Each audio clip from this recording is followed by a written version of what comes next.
E aí, pessoal, o review de hoje é um review importantíssimo aqui no Nascido. Quantas pessoas, quando um ateu vem conversar, vira e fala que não conhece a Bíblia porque afinal a Bíblia foi escrita por homens? Como você vai explicar para ele que a Bíblia não foi escrita por homens, de que a Bíblia é a palavra de Deus? Como você vai explicar?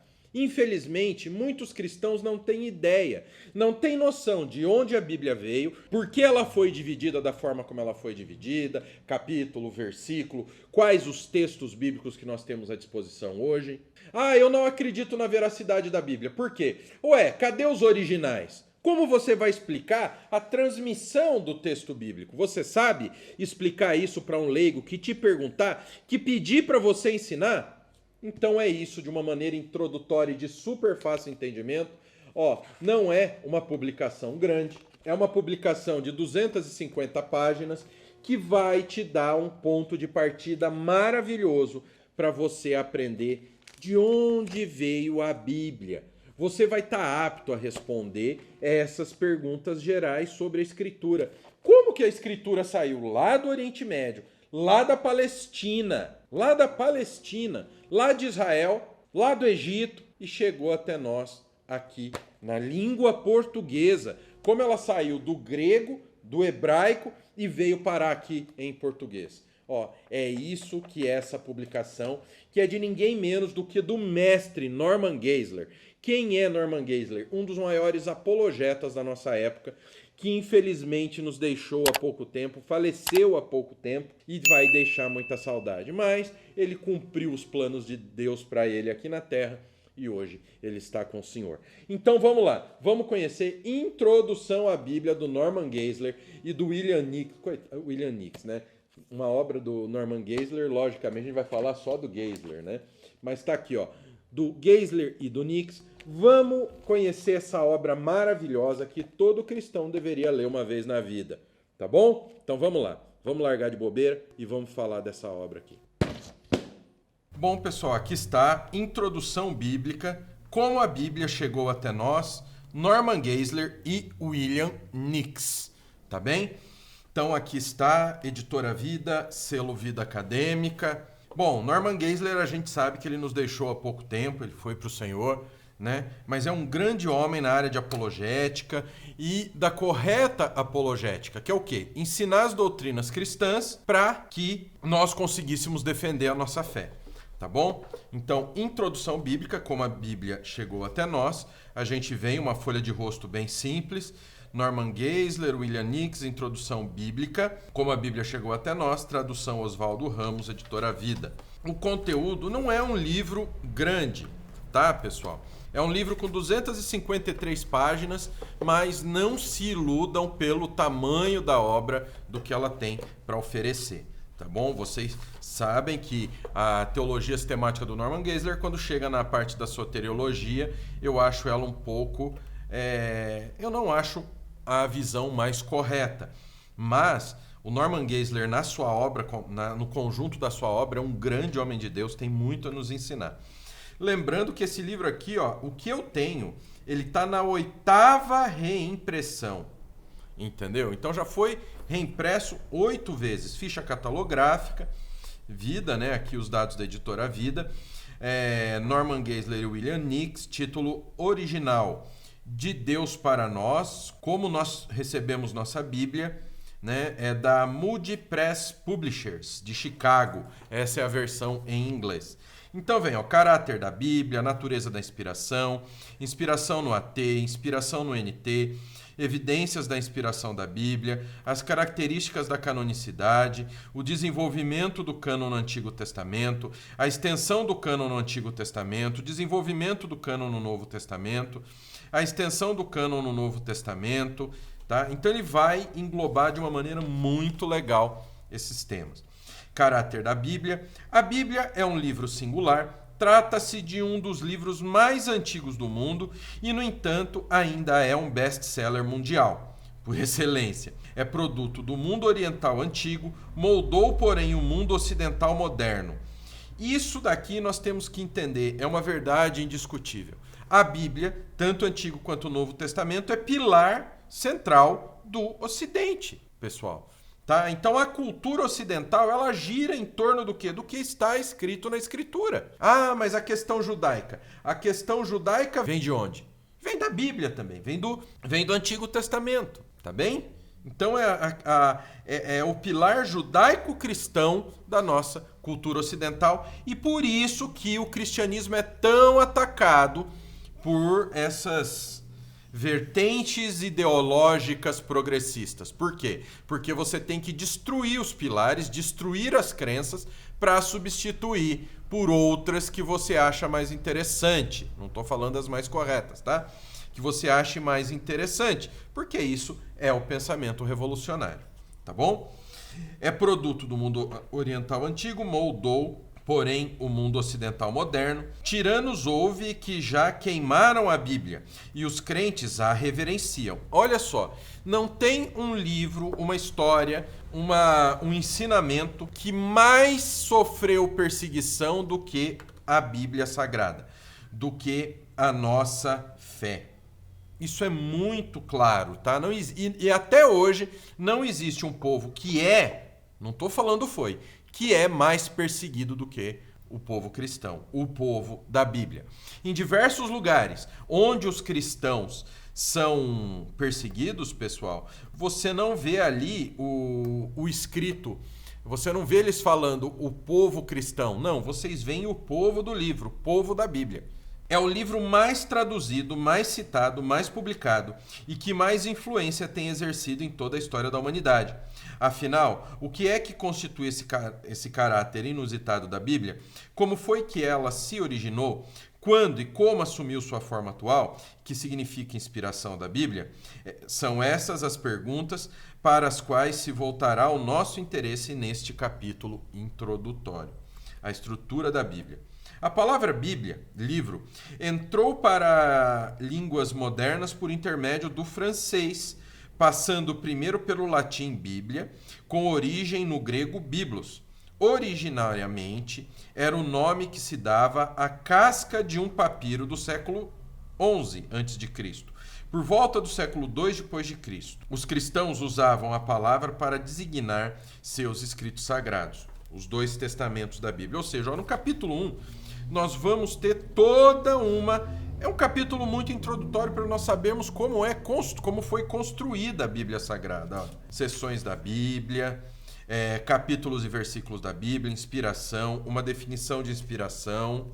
Tá vendo? A definição teológica da inspiração, autoridade escrita. Vamos ver, mediação profética. Os profetas que escreveram as escrituras não eram autômatos, ou seja, não eram robôs. Eram algo mais que meros secretários preparados para anotar o que se lhes ditava. Escreveram segundo a intenção total do coração, segundo a consciência que os movia no exercício normal de sua tarefa. Com seus estilos literários e seus vocabulários individuais, as personalidades dos profetas não foram violentadas por uma intrusão sobrenatural. Ou seja, não é que nem no desenho, que quando a pessoa é tomada pelo espírito, assim, o olho fica branco e a pessoa vira um zumbi. Não, Deus utilizou do autor, de quem estava escrevendo aquilo, como matéria-prima para a sua palavra. Isso é muito importante que nós venhamos entender. Autoridade escrita. O produto final da autoridade divina, em operação por meio dos profetas, como intermediários de Deus, é a autoridade escrita de que se reveste a Bíblia. A Escritura é divinamente inspirada e proveitosa para ensinar, para repreender, para corrigir, para instruir em justiça. A Bíblia é a última palavra no que concerne a assuntos doutrinários e éticos. Todas as controvérsias teológicas e morais devem ser trazidas ao tribunal da palavra escrita de Deus. As Escrituras recebem uma autoridade do próprio Deus, que falou mediante os profetas. No entanto, são os escritos proféticos e não os escritores desses textos sagrados que possuem e retêm resultante autoridade divina. Todos os profetas morreram, os escritos proféticos prosseguem. E isso aqui é muito importante. A gente tem que entender, pessoal, que quem tem autoridade não é quem escreveu. Então a palavra de Deus, ela não é palavra de Deus porque foi o Moisés que escreveu, ou porque foi o Paulo que escreveu, mas é pelo conteúdo que ali está a palavra autoritária de Deus, a verdadeira palavra de Deus. Algumas distinções importantes. A inspiração, em contraste com a revelação e a iluminação. Inspiração dos originais, não das cópias. Inspiração do ensino, mas não de todo o conteúdo da Bíblia. Cumpre ressaltar também que só o que a Bíblia ensina foi inspirado por Deus e não representa erro. Nem tudo que está na Bíblia ficou isento de erro. Por exemplo, as Escrituras contêm relato de muitos atos maus pecaminosos, mas de modo algum a Bíblia os elogia. Tampouco os recomenda. Ao contrário, condena essas práticas malignas. A Bíblia chega a narrar algumas mentiras de Satanás. Portanto, a simples existência dessa narração não significa que a Bíblia ensine serem verdadeiras essas mentiras. Elas são verdades no sentido em que elas estejam no contexto da palavra de Deus, dos princípios bíblicos. Então, a Bíblia não vai ensinar você a mentir. Nesse sentido, inspiração do ensino, mas não todo o conteúdo da Bíblia. Não é o que os liberais colocam. Os liberais colocam que tem coisa na Bíblia que não é palavra de Deus. Correto é que nem tudo que está escrito na Bíblia nós devemos tomar como exemplo. Por exemplo, Satanás mentiu. Nós não devemos pegar isso como exemplo para mentir. Ah, não, se Satanás mentiu e está registrado na Bíblia, é uma coisa que eu posso fazer. Muitos erros nesse aspecto a gente vê dos irmãos que acabam pegando pontos de acontecimentos que ocorreram apenas na Bíblia Sagrada e tomam isso como uma ordem para executar alguma coisa, entendeu? Então isso que vocês têm que entender. A natureza da inspiração, né? Aí a gente vem as várias teorias a respeito da inspiração. Ortodoxia, a Bíblia é a palavra de Deus. Por cerca de 18 séculos de história da Igreja, prevaleceu a opinião ortodoxa da inspiração divina. Os pais da Igreja, em geral, com raras manifestações, menos importantes, em contrário, ensinaram firmemente que a Bíblia é a palavra de Deus escrita. Teólogos ortodoxos, ao longo dos séculos, vêm ensinando todos de comum acordo que a Bíblia foi inspirada verbalmente. É o registro escrito por inspiração de Deus.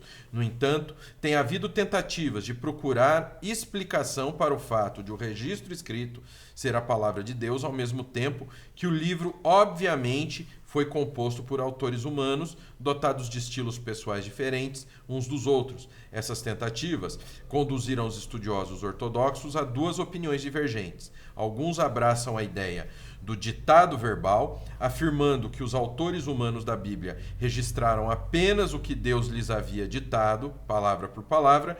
De outro lado estão os estudiosos que preferiam a teoria do conceito inspirado, segundo a qual Deus só concedeu aos autores pensamentos inspirados e os autores tiveram a liberdade de revesti-los com palavras próprias. Que é a questão de pegar o quê, pessoal? É a questão de pegar a matéria-prima, que eu falei antes para vocês. Entenda que Deus criou tudo pronto. Deus não criou nada, absolutamente nada, para ser reativo. Então ele já sabia como Paulo seria e o que Paulo escreveria. Então ele inspirou Paulo, pois utilizando Paulo como matéria-prima, ele nos deu a sua palavra, tá bom? Então esse é um ponto. Por isso que dizem que a Bíblia ser palavra de Deus está baseado em fé, tá bom? O ensino bíblico, né, a ortodoxia, a Bíblia torna-se a palavra de Deus. O ensino bíblico a respeito da inspiração, o que a própria Bíblia ensina a respeito de sua inspiração. A Bíblia explica a Bíblia. Hoje eu estou falando muito disso, tá? Implicações da doutrina bíblica da inspiração, a inspiração do Antigo Testamento, a reivindicação do Antigo Testamento a favor de sua inspiração, o Antigo Testamento na qualidade do texto profético, reivindicações específicas do Antigo Testamento a favor de sua inspiração, apoio do Novo Testamento à vindicação de inspiração feita pelo Antigo Testamento. É um livro maravilhoso, pessoal. Vamos pegar, confirmação ou conciliação, inspiração do Novo Testamento, Ou seja, é um livro muito completo. Vamos correr, porque senão esse review vai ficar enorme. Eu vou querer ler o livro inteiro para vocês, porque eu amo esse livro. Evidências da inspiração da Bíblia. Resumo da reivindicação a favor da inspiração da Bíblia. Explicação bíblica da inspiração. A palavra inspiração significa soprado por Deus, ou seja, que passou pelo hálito de Deus. É o processo mediante o qual as escrituras, a saber, os escritos sagrados, foram revestidos de autoridade divina no que concerne a doutrina e a prática, 2 Timóteo 3, 16, 17. Esse revestimento divino foi dado aos escritos, não aos escritores. No entanto, estes foram movidos pelo Espírito para escreverem suas mensagens vindas de Deus. Por isso a inspiração, quando vista como processo total, é fenômeno sobrenatural ocorrido quando escritores movidos pelo Espírito registram mensagens sopradas por Deus. Existem 3 elementos nesse processo total de inspiração: a causa divina, a mediação profética e a resultante autoridade de que se reveste o documento. Tá? Aqui está para ver capítulos 1 e 2. Os 3 elementos da inspiração. Tá? As características dos escritos inspirados. Reivindicação da Bíblia quanto à sua inspiração. Apoio à reivindicação da Bíblia de inspiração. Ó. Vamos pegar esses 3 elementos, vamos ler também. Ó. Os 3 elementos da inspiração. O primeiro elemento da inspiração é a sua causa. Deus que a origina. Deus é a força primordial. Ele moveu profetas e apóstolos a escrever. A motivação primária por trás dos escritos inspirados é o desejo de Deus de comunicar-se com o ser humano. O segundo fator é a mediação humana. A palavra de Deus veio por meio de homens de Deus. Deus faz uso da pessoa humana como instrumento para transmitir sua mensagem. Por último, a mensagem profética escrita foi revestida de autoridade divina. As palavras dos profetas são a palavra de Deus. Dos profetas que escreveram o quê? A Bíblia. Tá bom? É disso que se trata. A palavra de Deus, a única, é a Bíblia. E apenas a Bíblia. Evidência externa. Vamos pegar agora mais lá na frente. Ó, características da canonicidade. O desenvolvimento do cânon do Antigo Testamento. Aqui vai te dar todo um pano de fundo de como surgiu o cânon do Antigo Testamento. Tá? Isso ajuda muito, principalmente se você tiver uma pesquisa para fazer. Aí aqui, tá? Ó. A extensão do cânon do Antigo Testamento. A aceitação inicial de 22 livros, correspondentes exatamente aos nossos 39 das escrituras hebraicas, não resolveu a questão de uma vez por todas. Estudiosos de eras posteriores, nem sempre totalmente conscientes dos fatos a respeito dessa aceitação original, tornavam a levantar questões concernentes a determinados livros. A discussão deu ensejo a que surgisse uma terminologia técnica. Os livros bíblicos aceitos por todos eram chamados homologômena, falar como um. Os livros bíblicos, que em certa ocasião tiveram sido questionados por alguns, foram classificados como antilegômena, falar contra. Os livros não bíblicos rejeitados por todos foram intitulados pseudepígrafos, falsos escritos. Uma quarta categoria compreendia livros não bíblicos, aceitos por alguns, mas rejeitados por outros, entre os quais os livros questionáveis foram chamados apócrifos, escondidos ou duvidosos. Na realidade, quer dizer, fora da cripta. Nosso tratamento girará em torno dessa classificação em 4 tipos. Os livros aceitos por todos, a canonicidade, né? Vem aqui. Aí a gente tem livros rejeitados por todos, pseudoepígrafos, a natureza dos pseudepígrafos e o número dos pseudepígrafos. A coleção modelar de pseudepígrafos contém 17 livros. Acrescenta-se o Salmo 151, que se encontra na versão do Antigo Testamento feita pelos 70, Septuaginta. A lista principal é a seguinte, ó: lendários, livro do Jubileu, Epístola de Aristeias, o livro de Adão e Eva, Martírio de Isaías. Apocalípticos, 1 Enoque, Testamento dos 12 Patriarcas, o Oráculo Sibilino, Assunção de Moisés, 2 Enoque ou o Livro dos Segredos de Enoque, 2 Baruque ou Apocalipse Siríaco de Baruque, 3 Baruque ou a Apocalipse Grego de Baruque. Didáticos, 3 Macabeus, 4 Macabeus, Pirque Abote, a história de Aicar, poéticos, Salmos de Salomão e o Salmo 151. Históricos, fragmentos de uma obra de Sadoc, tá? Primeira Baruque está relacionado entre os apócrifos, tá? Tá na página 92, vai ver lá na frente, ó. Livros questionados por alguns, Antilegômena, e os livros aceitos por alguns, os apócrifos. Os apócrifos, olha aqui, ó. Aí tem uma lista boa aqui, ó. Aí tem os didáticos, religiosos, romântico, histórico, profético, lendário. Então ele trata tudo nos mínimos detalhes. O desenvolvimento do cânon do Novo Testamento, tá? Aqui, ó, a confirmação da compilação oficial dos livros canônicos, livros, indivíduos, cânones, traduções e concílios. Ó, então tá aqui onde eles batem. Então, citação ou alusão é o X, bolinha dado como autêntico e interrogação dado como polêmico. Olha que legal.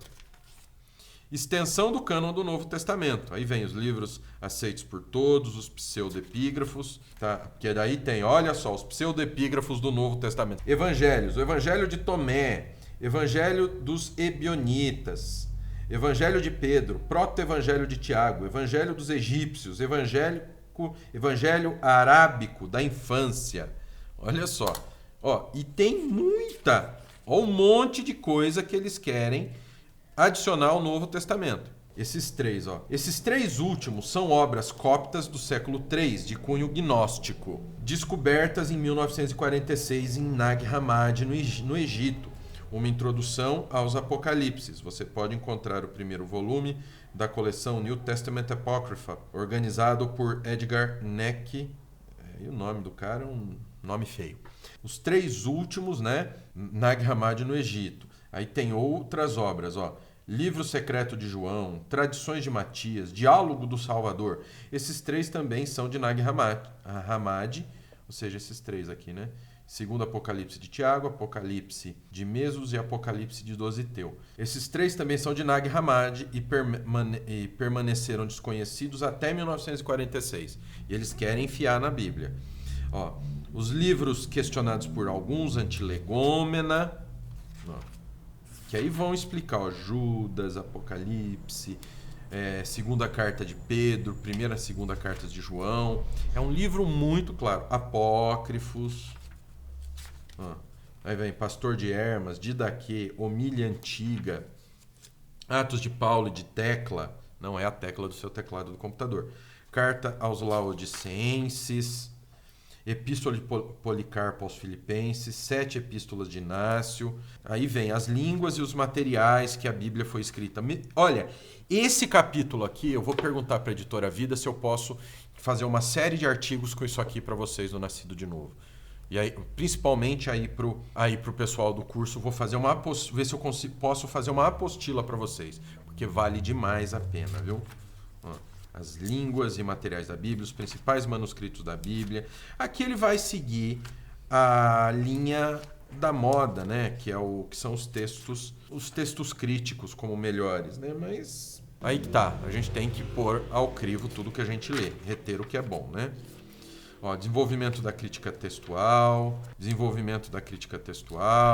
Então é um livro maravilhoso que eu recomendo para vocês. Traduções gregas, Septuaginta, outras versões gregas, ó. A versão de Áquila, revisão de Teodócio, revisão de Símaco, Exapla de Orígenes, tá? Outras recensões da Septuaginta, traduções do texto grego, a copta, etíope, gótica, armênia. Aí tem as traduções latinas, né? As do Oriente Próximo, da Grécia, da Itália, até que vem aqui uma parte separada da Vulgata Latina, que teve sua função. Entendam, a Vulgata não é maldita, como as pessoas falam. A Vulgata teve a sua utilidade. As primeiras traduções para o inglês.